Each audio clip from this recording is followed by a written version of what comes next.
Olá, boa noite. Como vai? Vai bem? Como andam as coisas, apesar dessa quintura, essa cuiabrasa, né? As coisas vão bem. Olha, o Opinião está no ar, mais uma vez, fechando a semana, não é?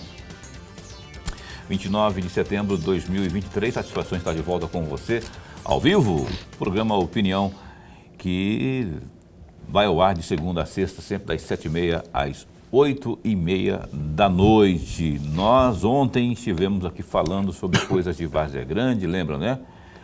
A vereadora Rose Coelho, que esteve aqui ontem, Coelho, né? Coelho é da minha cabeça, Coelho sou eu, a Rose Prado.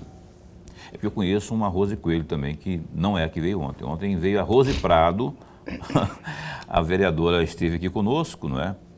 Ela é do União Brasil, esteve aqui falando da atuação parlamentar. E hoje está aqui a postos já que o secretário de Meio Ambiente e Desenvolvimento Rural Sustentável, também de Várzea Grande, o advogado Jean Carlos Teixeira de Carvalho.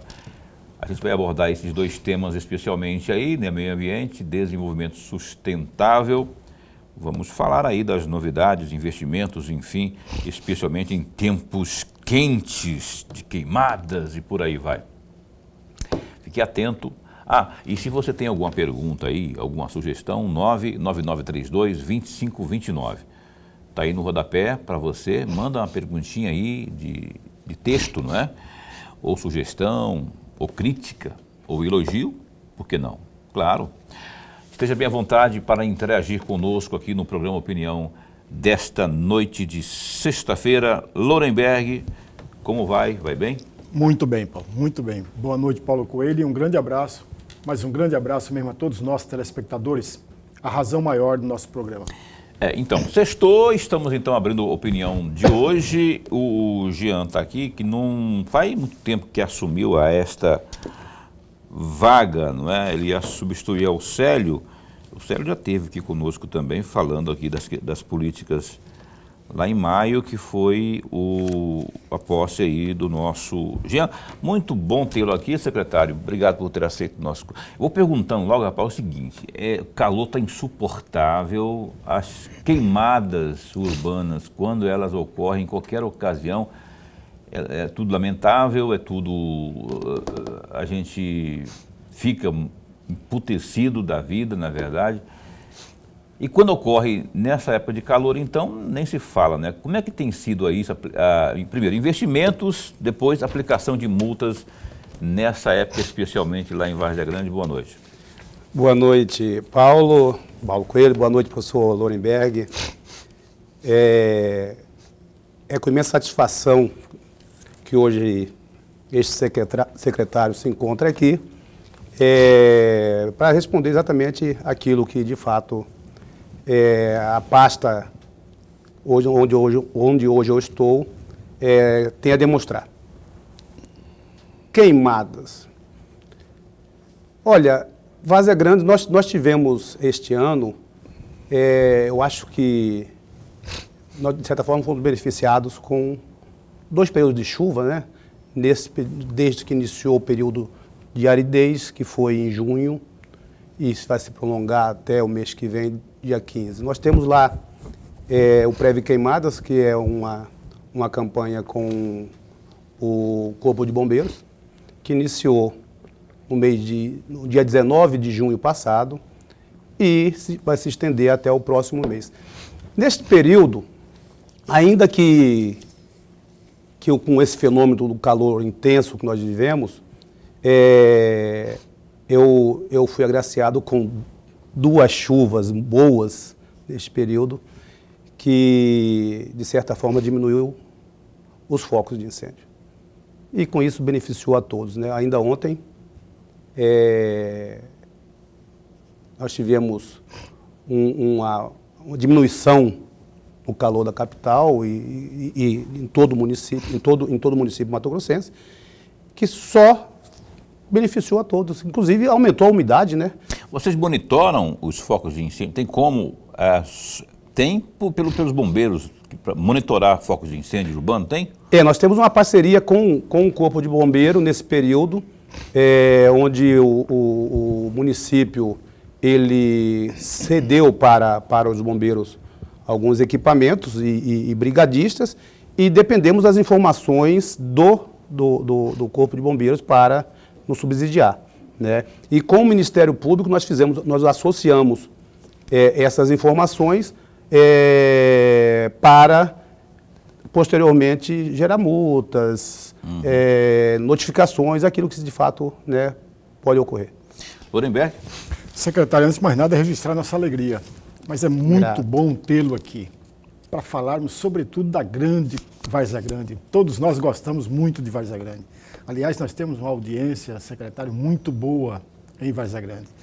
Secretário, eu tenho aqui uns 4 assuntos que eu gostaria muito de ouvi-lo. Mas o primeiro deles, eu vou mudar aqui a minha rota. O primeiro deles, vou aproveitar a carona de parte da resposta que o senhor acabou de nos dar. E o senhor me permitir, eu vou ler aqui um trecho de um artigo que o senhor escreveu. Dia da Árvore, um convite à reflexão. Eu encontrei isso no site da Prefeitura, no dia 21 desse mês. Eu destaquei um trecho, gostaria muito de um comentário seu a respeito. Entre aspas, esse é o momento crucial para todos nós, um momento de reflexão sobre a nossa responsabilidade em tornar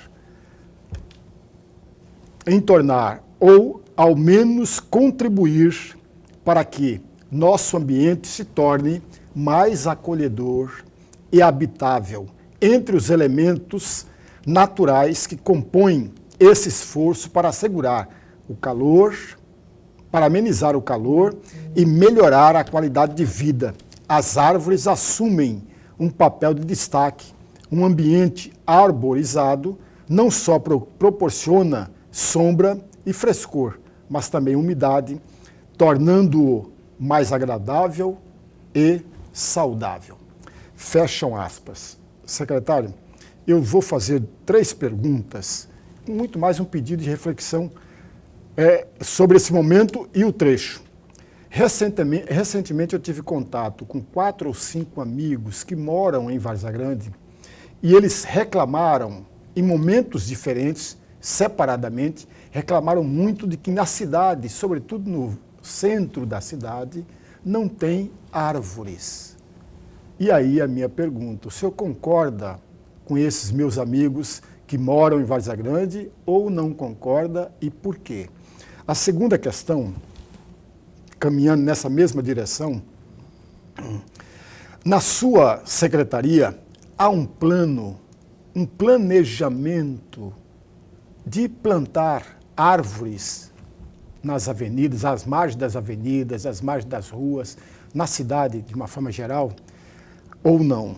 E a terceira e última, se há esse planejamento, e eu acredito que exista esse planejamento, você poderia fazer um rápido comentário a respeito dele? Sim, lógico. Bom, vamos iniciar pelo início, né, professor Lorenberg? Eu disse que gosta muito de Várzea Grande. Quem não gosta de Várzea Grande? Como não gostar de Várzea Grande? Ainda mais nesse momento em que estamos lutando para acertar em tudo. Estamos lutando para modificar, para dar um melhor local para os munícipes. Este é o empenho da atual gestão. Não à toa, ela está muito bem avaliada, né? Em relação ao que o senhor disse em relação ao meu artigo, o momento de reflexão, ele inicia exatamente pelo esquecimento da data, né? Hoje em dia você não consegue mais, se você perguntar para uma criança em idade escolar, as nossas datas principais, eles não conseguem responder. Então o momento de reflexão é exatamente o momento que mais temos calor para exaltar a necessidade de buscar aquilo que lá atrás nós tínhamos e hoje em dia deixou de ter. E a árvore ela contribui exatamente com o momento de amenizar esse calor que nós passamos, ela diminui a temperatura do local. O município de Várzea Grande nós estamos com um estudo para um plano de arborização na cidade. Exatamente, talvez, para modificar esse comentário do teu amigo, que diz que a cidade ela não tem árvores. Eu ouso discordar um pouco, porque só se for de fato ali onde hoje o aeroporto, nas vias ali principal, porque é uma cidade que ela não teve um ordenamento, né, inicial para isso. Não, mas perdão interromper, tudo bem, você falou vias principais, né? De fato, no urbano, no miolo urbano propriamente, nós que circulamos sempre Várzea Grande, não tem árvore o suficiente, pelo menos, para dar uma equilibrada aí, porque basta circular. É evidente que na redondeza, ali nos bairros propriamente, há as árvores, né? Mas ali onde o troço ferve mesmo ali, não tem. Não tem pelo menos suficiente, secretário. Agora, o senhor mora lá, o senhor sabe mais que a gente aqui, né? Mas nós circulamos lá, você também que está assistindo ao programa Opinião, de repente pode opinar também, não é? Que poderia ter muito mais árvores. Exatamente, Paulo. É por isso que nós estamos fazendo um estudo do plano de arborização. Inclusive, semana retrasada, porque eu já levei essa conversa para a promotoria de meio ambiente de Várzea Grande.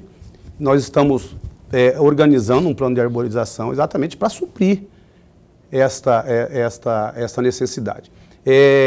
Porque não basta apenas plantar árvores, tem que saber que tipo de árvore se planta. Ela tem que estar adequada, né, às questões urbanísticas. E Paulo, nós temos reservas dentro da cidade que são muito bem arborizadas. Eu cito Parque Bernec. Pois é. Eu cito Tanque do Fancho. Eu cito Flor do Ipê. Né? Então, como eu disse, talvez no centro da cidade ali, onde impera o concreto, ainda está um pouco deficitário. Mas estamos comprometidos. E isso é uma das metas postas pela administração para a Secretaria de Meio Ambiente. É lógico que tem que organizar, né? Não depende somente de um mero projeto, mas de dar efetividade. E isso, de fato, passa por esse momento. Tá certo. Olha só, o Lorenberg me lembrar que ontem a vereadora Rose Prado disse de uma ação dela de calcário, né, que ela conseguiu um calcário para uma área lá eu não lembro que área que foi, mas que ela agilizou isso lá, não é? Que área que é essa aí do calcário? Você sabe qual que é a área que ela está se referindo? É para atender, essa área é para atender a zona rural, especificamente o assentamento do Sadia 3. Parece que não foi ainda pego esse... Não. Ainda não. Inclusive hoje, agora à tarde, saindo da secretaria, eu estava conversando com o meu coordenador rural, exatamente para organizar, porque depende da logística, né? E é uma grande quantidade de calcário. Mas logística para a Prefeitura de Cuiabá, não é, da Prefeitura de Várzea Grande, não é essa dificuldade toda para conseguir, não é? Não. Nós temos caminhões, mas você precisa levá-los até a localidade, né? Uhum. E aí buscar o local que está. O Estado ainda não nos deu é o Estado que está cedendo, tá? E tirar de onde está para poder levar e definir onde vai depositar esse calcário, mais próximo da localidade, porque o Sadia 3 é um pouco distante, né, da zona urbana. Sadia 3, verdade. É um pouco distante da zona urbana e necessita, sim, de uma logística mínima, né, até mesmo para organizar a forma de distribuição, porque o município é responsável exatamente para gerir isso. Lorenberg. Porque eu vou aproveitar a carona, secretário. O que deu para entender é que a vereadora demonstrou uma certa preocupação, porque daqui a pouco virão as chuvas, e com as chuvas há uma dificuldade para trazer esse calcário. E aí o senhor já pensou nessa possibilidade, nessa hipótese, ou ainda não? Não, estamos tudo dentro do plano, entendeu? Não, a vereadora Rose Prado, ela é uma parceira da agricultura familiar nesse sentido, mas esse calcário já estava dentro do plano, dentro da Secretaria de Meio Ambiente e Desenvolvimento Rural Sustentável. Inclusive, é uma das metas para esse período. Não somente o calcário, mas já tem lá o trator com o implemento, inclusive o profissional que vai fazer, né, pilotar esse trator. Ok, estamos conversando aqui com o advogado, agora secretário de Meio Ambiente e Desenvolvimento Sustentável de Várzea Grande, Jean Lucas. O senhor tem ido em Brasília ou não, secretário? Não. O senhor devia ir mais lá, você tem uma filha lá em Brasília, a Giane, não é? Giane Gabriele, minha filha, exatamente. Faz hora que você não vê, faz um tempo que você não vê a Giane. Não, pelo contrário. Quanto tempo?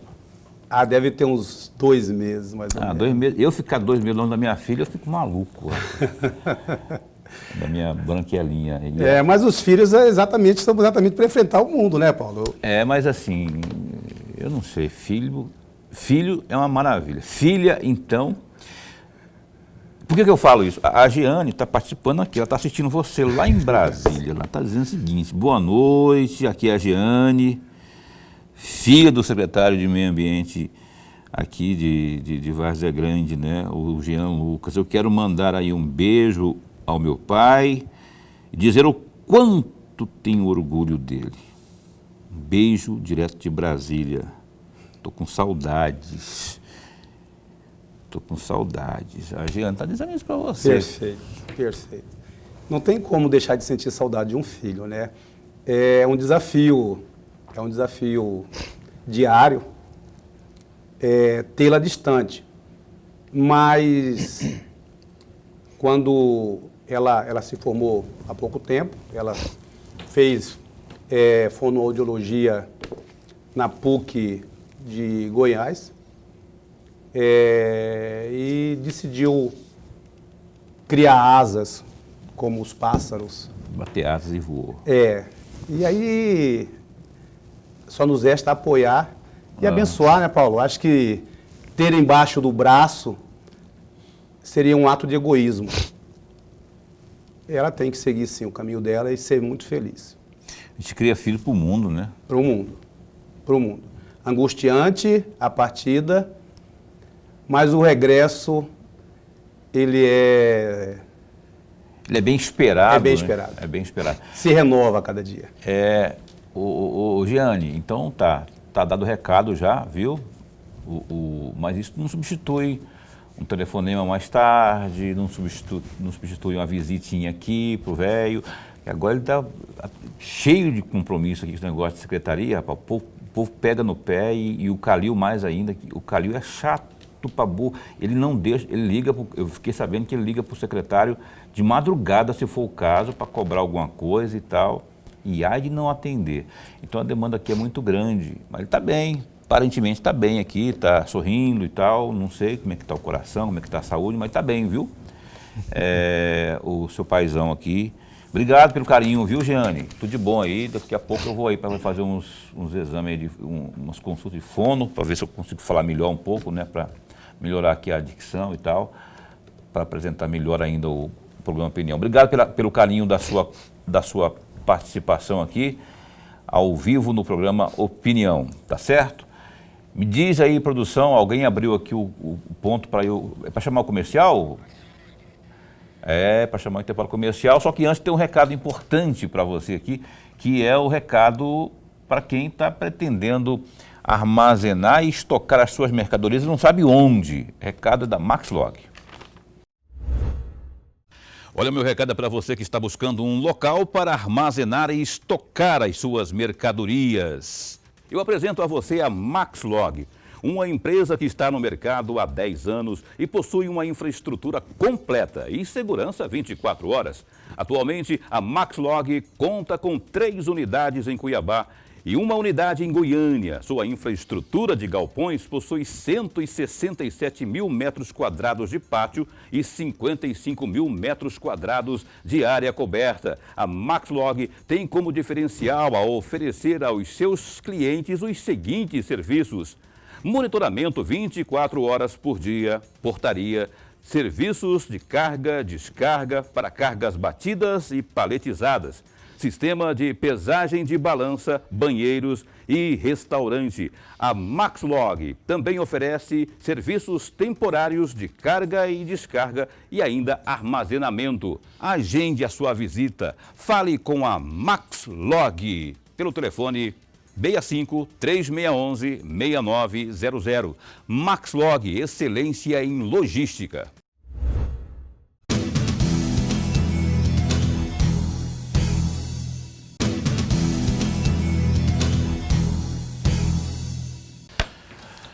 Pois bem, a gente retoma aqui o programa Opinião. Estamos ao vivo hoje com o secretário de Meio Ambiente lá de Várzea Grande, nossa querida Várzea Grande, o Jean Carlos.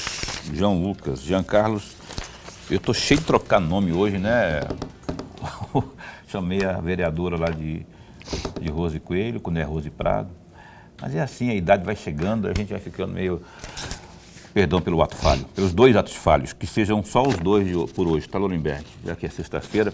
Olha só, Gazeta Digital, www.gazetadigital.com.br. A gente separou alguns aqui.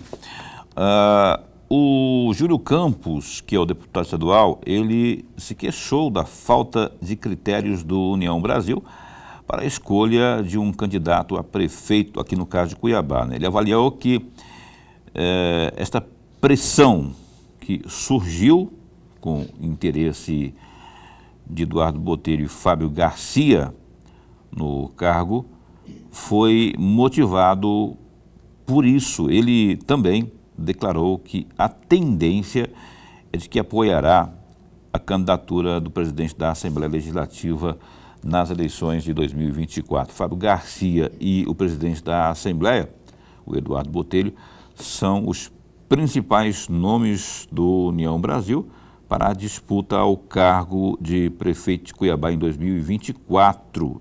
Isso pelo União Brasil, né? Os dois travam um embate interno no partido para ser o escolhido. Botelho já declarou que será candidato a prefeito, seja dentro ou fora do União Brasil, e já recebeu aí convites de outros partidos. Fábio Garcia já recebeu apoio de membros do partido, como Gisela Simona, e é próximo do presidente do União Brasil, que no caso aqui é ninguém mais, ninguém menos do que o governador Mauro Mendes. Mais detalhes sobre essa notícia você acessa aí o Gazeta Digital, que tem também aqui, o Avalone, o caso Avalone do PSDB. Ele avaliou que as comissões parlamentares de inquérito, as CPIs, propostas na Câmara Municipal de Cuiabá e também na Assembleia Legislativa de Mato Grosso, para apurar condutas da Prefeitura e do Governo do Estado, são reflexos da, aspas, briga entre o prefeito Emanuel Pinheiro, do MDB, e o governador Mauro Mendes, do União Brasil.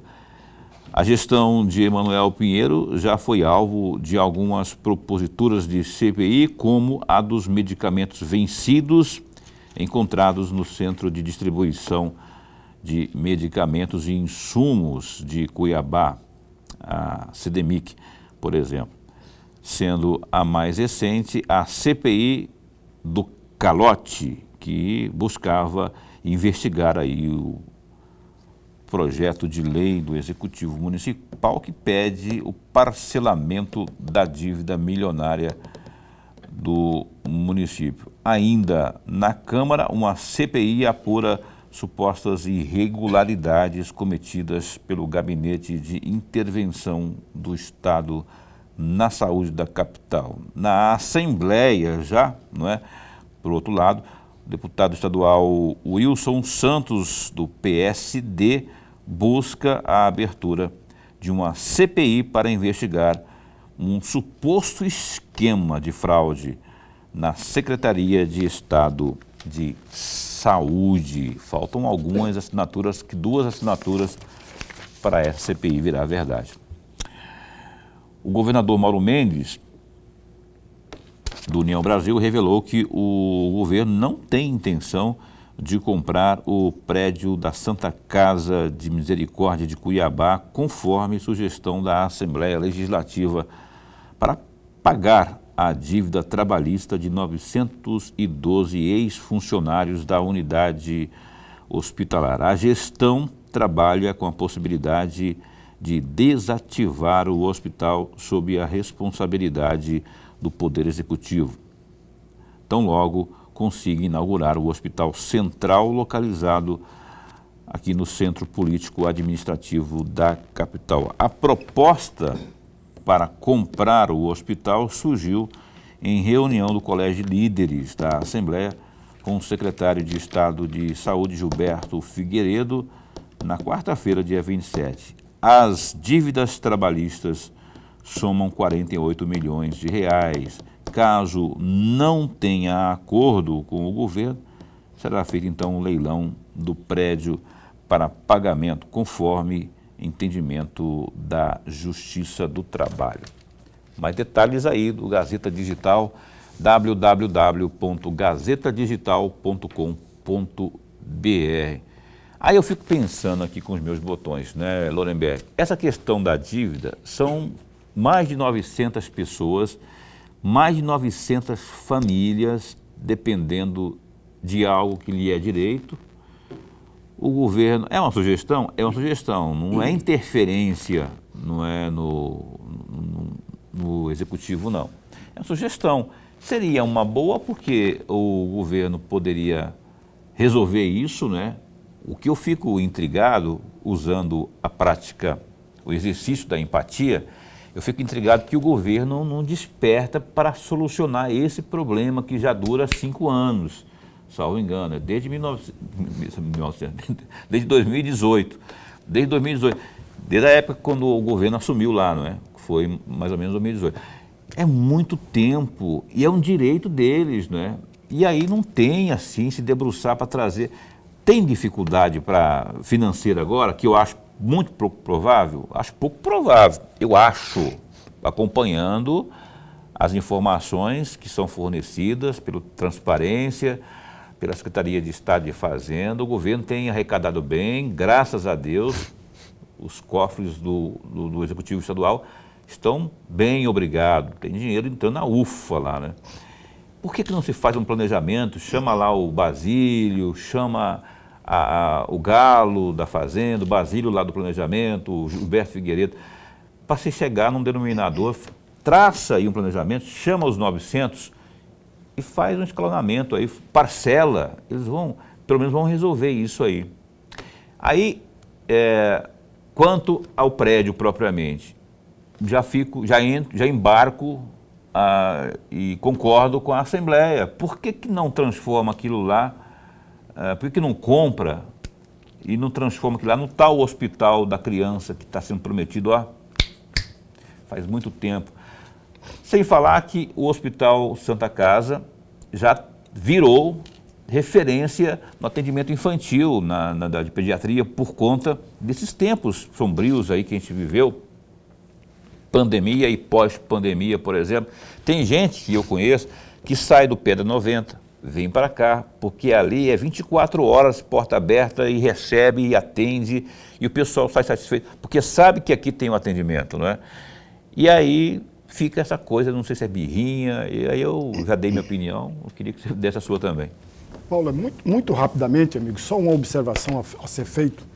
Quando estava em negociação, em conversa, para que a Santa Casa se transformasse no hospital do Estado, havia a possibilidade, pelo menos eu acompanhei isso via imprensa, havia essa possibilidade de negociação com os funcionários. Isso ficou muito claro havia essa conversa muito forte com os funcionários. Inclusive a conversa de readmiti-lo, o que não aconteceu de fato.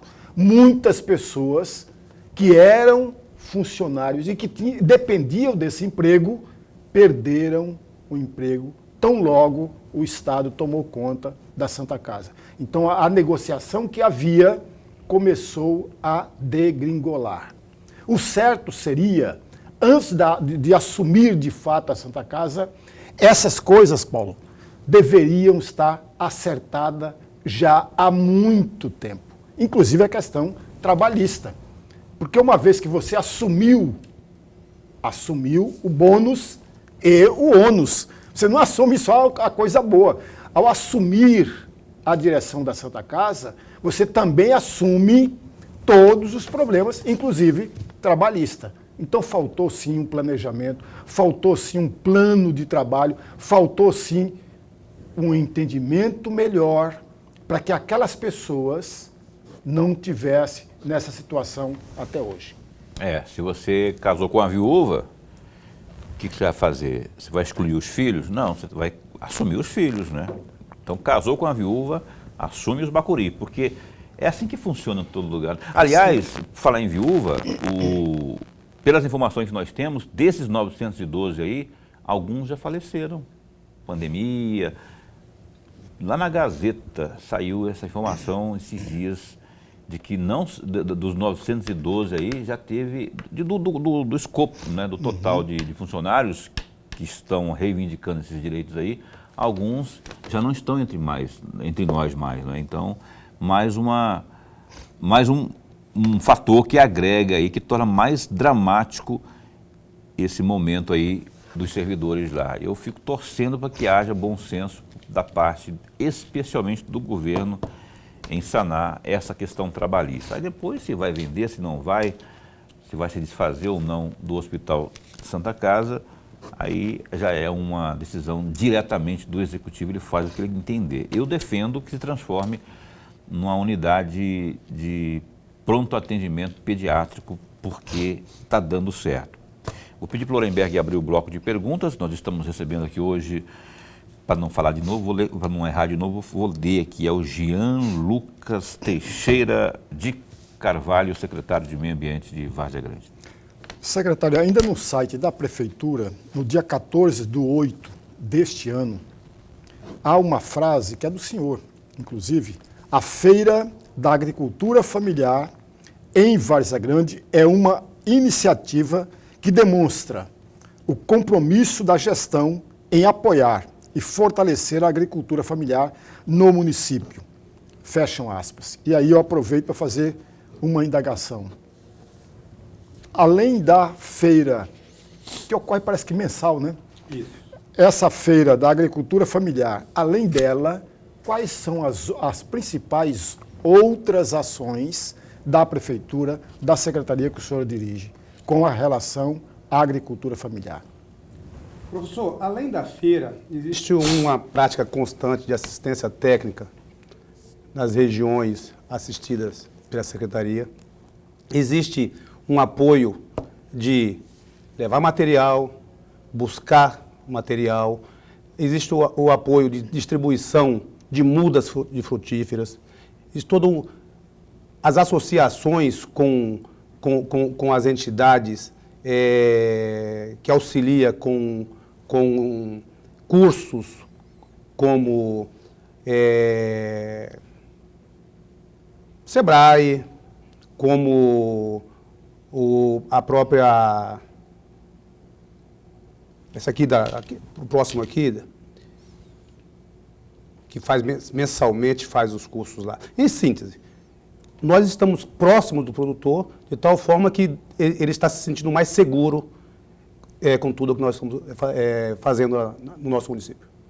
Essa feira tem parceria com o governo do estado ou só Livramento também participa dessa feira, não? Sim, ou não? sim. Nós estamos fazendo uma parceria com o Livramento, onde nós vamos buscar os produtores lá e com a associação dos nossos produtores aqui, somente com o apoio do município e a parceria com o Livramento. O governo do estado não entra? Não, o governo do estado não. O governo do Estado, para não falar que não nos auxilia nesse sentido, a Secretaria Estadual de Agricultura Familiar nos cedeu as tendas. Que é muito pouco, né? Como é que está a relação com a Teté Bezerra lá, no que diz respeito a essa questão da agricultura familiar lá? Não tem havido reuniões? Porque demandas eu sei que há aos montes, né? Lá nessa área da agricultura familiar, né? E a Teté teve aqui, não faz muito tempo, tem um mês mais ou menos, dizendo justamente dessa abertura que o governo municipal tem feito com os municípios na área da agricultura familiar, né? Aí eu sei que houve uma transição lá em Várzea Grande, agora a mudança de secretário, mas a política continua a mesma, o prefeito continua o mesmo. E eles são bem sintonizados, o governo municipal lá de Várzea Grande com o governo do estado, né? Não tem havido uma troca de figurinhas nesse sentido aí, apresentação de demandas? Não, a Secretaria de Estado de Agricultura Familiar está muito próxima, está muito próxima. Em especial se destaca a doação recente daquela área ali na Maria Andreasa, que é para instalar exatamente a feira de agricultura familiar, né, naquela ali no José Carlos Guimarães. E isso não teria ocorrido se não fosse o esforço da secretária Teté Bezerra com o prefeito. E esse é um dos maiores instrumentos para alavancar a agricultura familiar na região. Não somente na região ali de Várzea Grande, mas a ideia é que faça as associações com os outros produtores da Baixada Cuiabana. Além do que, a Teté, esposa do Carlos Bezerra, MDB, e o prefeito de Várzea Grande é o Calil, também do MDB. Vou para o intervalo comercial, que eu tenho 1 minuto só para o Lorenberg fazer pergunta, e as perguntas dele são curtinhas, né? Você sabe que não dá para fazer num bloco em 1 minuto. A pergunta e a resposta, pelo menos. O Opinião dá um tempinho só e volta já já.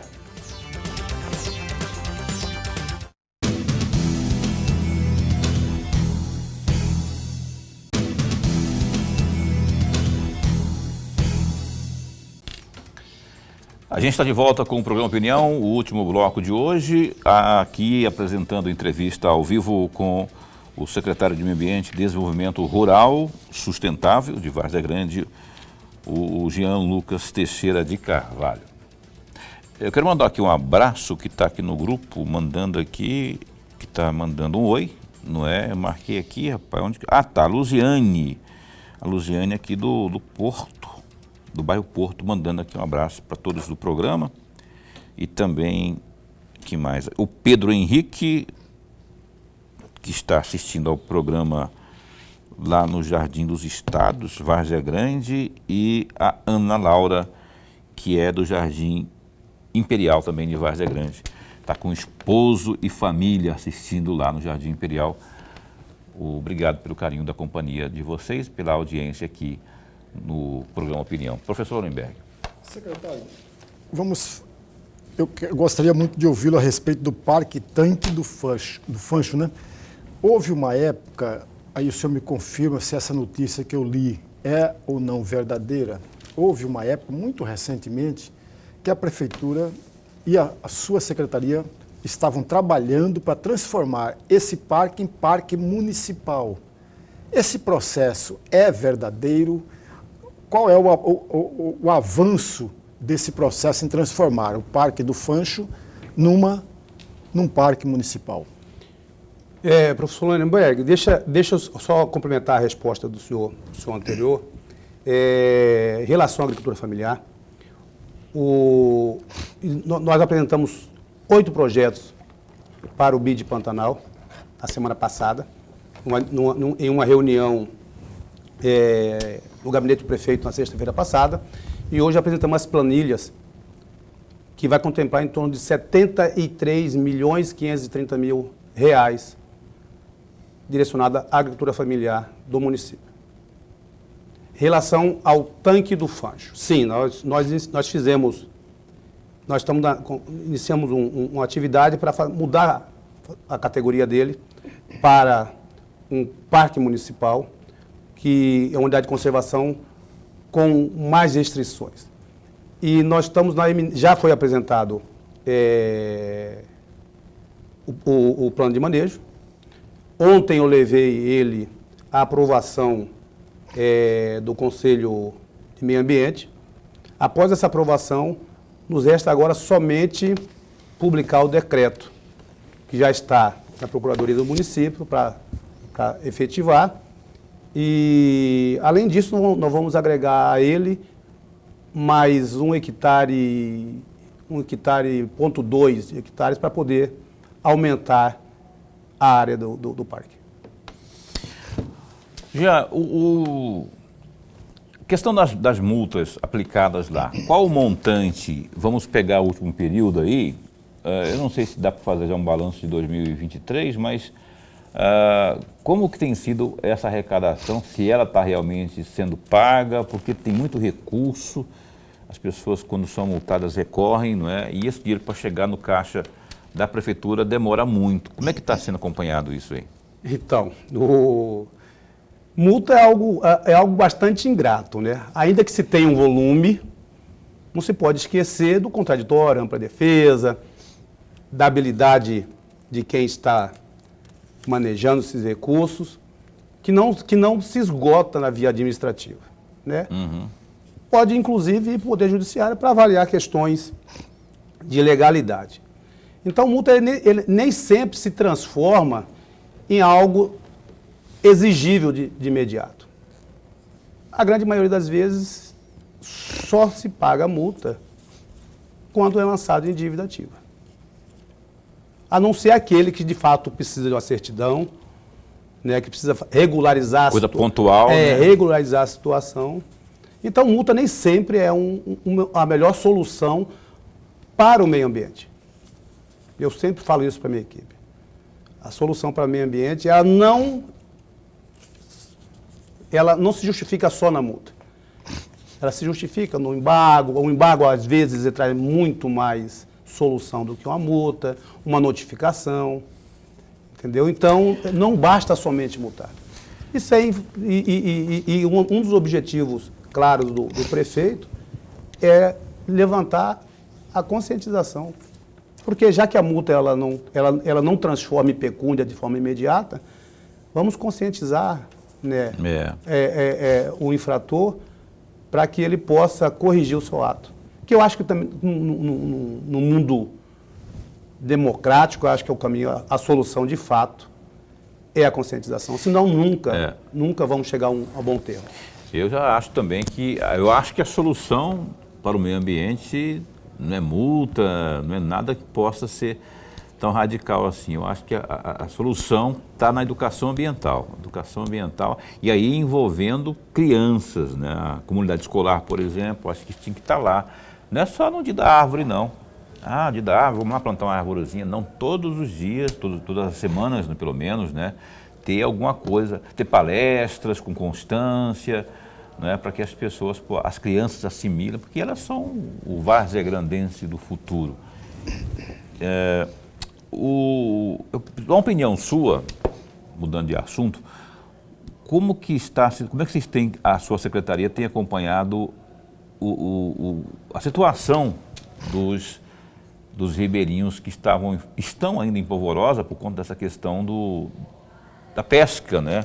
Que houve esse embate entre executivo e legislativo. Há agora um posicionamento, só que eu não sei se vai ser definitivo também. Como é que está isso lá e qual é qual que é o peso de uma decisão de interromper, de suspender, tal como que é o governo? Olha, de fato, o problema é bastante sensível, né? Porque é algo cultural e que, de certa forma, mexe na renda da pessoa.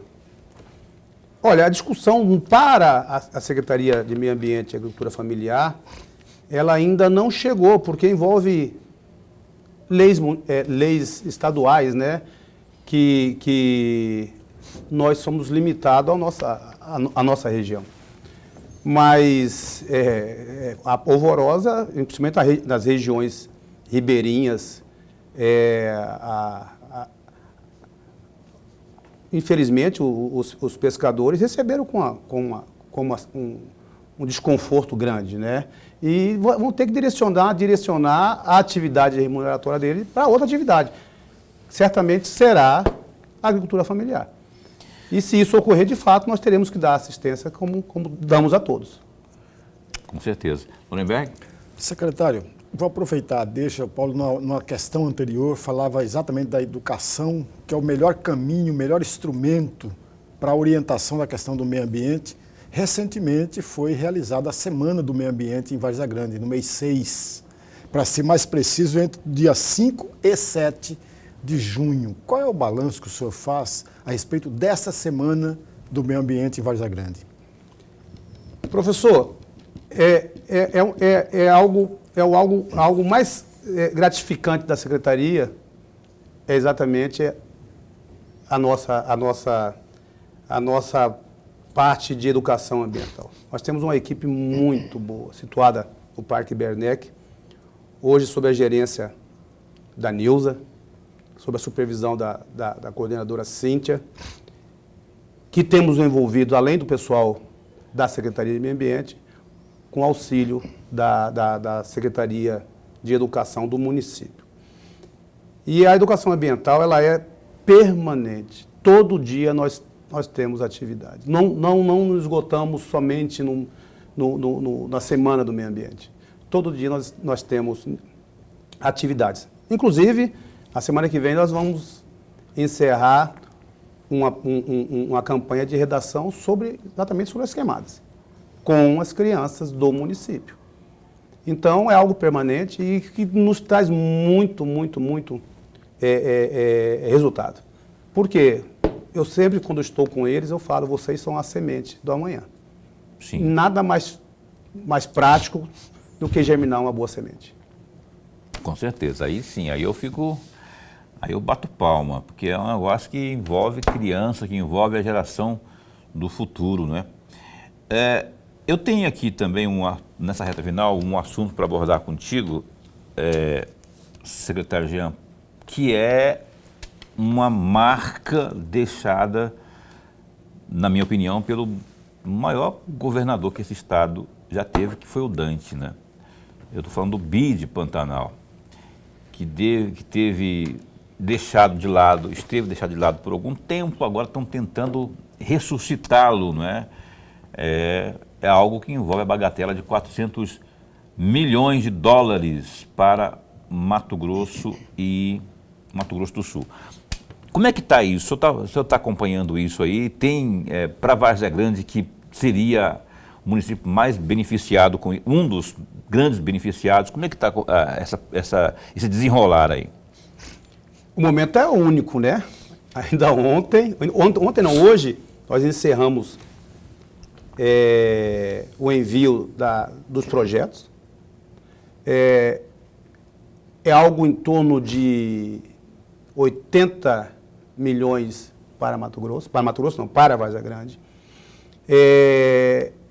Na verdade, é 1 bilhão de reais direcionado para o estado de Mato Grosso, onde vão ser contemplados 11 municípios, né?